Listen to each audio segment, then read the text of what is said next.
Where do planes disappear to? The most mysterious disappearance of planes in the sky. Mysterious disappearances occur, not only on Earth. There are many stories about how planes disappeared without touching the runway. Good night, Malaysian 370, Malaysia Airlines Flight 370. It was a regular scheduled passenger flight on the route Kuala Lumpur, Malaysia, Beijing, China. On March 8, 2014, the Boeing plane left the runway and disappeared in the sky over the South China Sea 40 minutes after takeoff. There were 239 people on board. In January 2015, all were declared dead as a result of an accident. The circumstances of the crash remain unexplained. The plane reached altitude, raised the level set by the dispatcher, and continued to follow the route.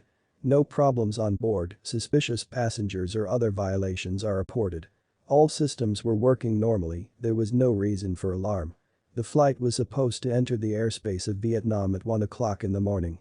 The attendant instructed the Boeing to switch to a new frequency, the pilot confirmed the information, and the operator said goodbye to him.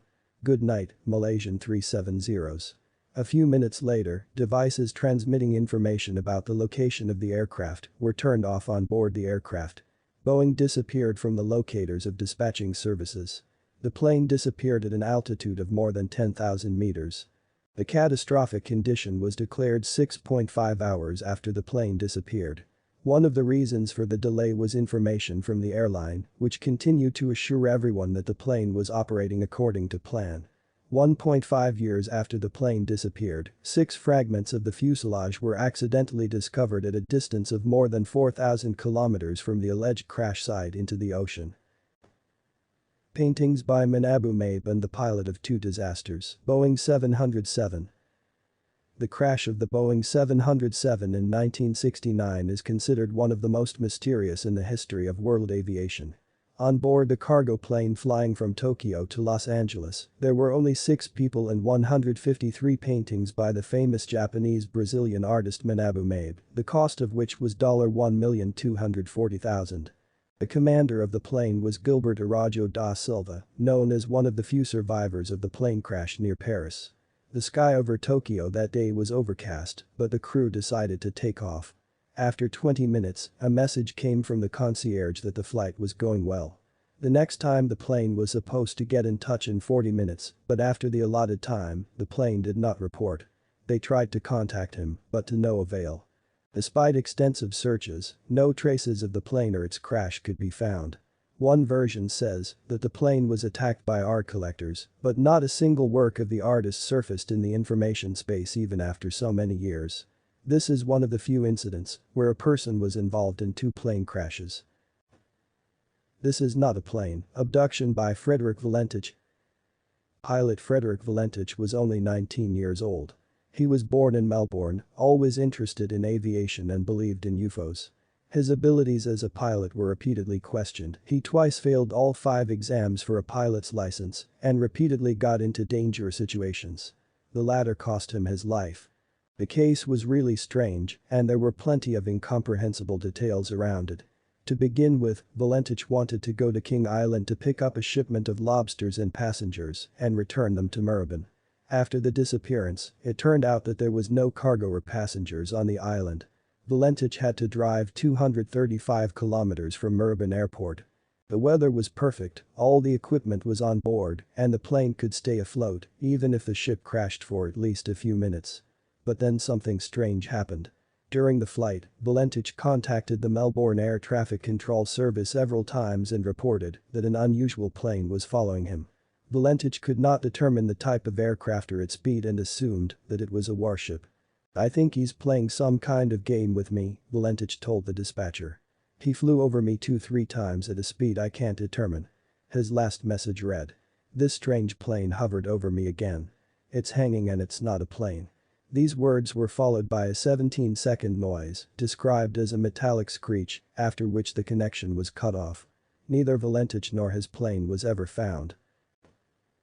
The disappearance of the Flying Tiger, -1,049 lira over the Pacific Ocean.